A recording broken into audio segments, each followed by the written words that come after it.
Welcome to Navabhoomi news. Sreeleela గురించి కొన్ని ఆసక్తికర విశేషాలు. ప్రస్తుతం టాలీవుడ్ క్రేజీ హీరోయిన్ శ్రీలీల ఒకరు. పుష్ప 2లో కిస్సిక్ సాంగ్ చేసిన తర్వాత ఈమె క్రేజీ ఇంకాస్త పెరిగింది. ఈ ముద్దు బొమ్మకు సంబంధించి ఇప్పుడు కొన్ని ఆసక్తికర విశేషాలు బయటకొచ్చాయి. శ్రీలీల తెలుగమ్మాయి అన్న విషయం మనకందరికీ తెలిసిన విషయమే. ఆమె తల్లిది ఆంధ్రప్రదేశ్. అయితే శ్రీలీల మాత్రం అమెరికాలో పుట్టింది. తను అమెరికాలో పుట్టి అక్కడే చదువుకుంది. అయితే ఇంట్లో మాత్రం తెలుగు మాట్లాడతారంట. అలా తెలుగు వచ్చిందంటుంది. ఆమె జీవితాశయం హాస్పిటల్ స్థాపించడం. ప్రస్తుతం మెడిసిన్ చేస్తున్న ఈ హీరోయిన్ డెర్మటాలజిస్టు అవ్వాలన్నదే తన కోరికగా చెప్పుకొచ్చింది. చిన్నప్పటి నుంచే చదువుకోవడం, డాన్స్ ప్రాక్టీస్ చేయడం తప్ప ఇంకొకటి తెలియదంట. పెద్దయ్యాక సినిమాలోకి రావడం, చదువు, డాన్స్ తో పాటు సినిమాలు కూడా పనిగా మారిందని, అంతకు మించి ఇతర పనులేవి పెట్టుకోనని తెలిపింది.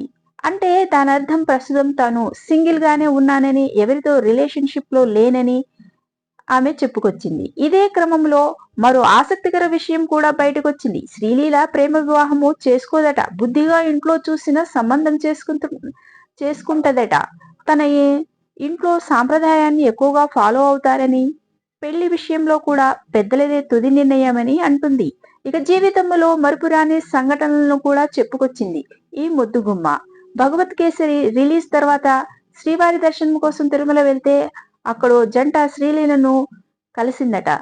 తమ కూతురుకు భగవత్ కేసరిలో శ్రీలీల పోషించిన పాత్ర పేరును పెట్టుకున్నారట. అది నా మనసుకు బాగా హత్తుకుందని అంటుంది. ప్రస్తుతం డాల్ఫిన్ క్వీన్ గా టాలీవుడ్ లో గుర్తింపు తెచ్చుకున్న ఈ హీరోయిన్ త్వరలోనే తనను సింగర్ గా, చెఫ్ గా కూడా చూస్తారంటుంది. తీరిక వేళలో ఇంట్లో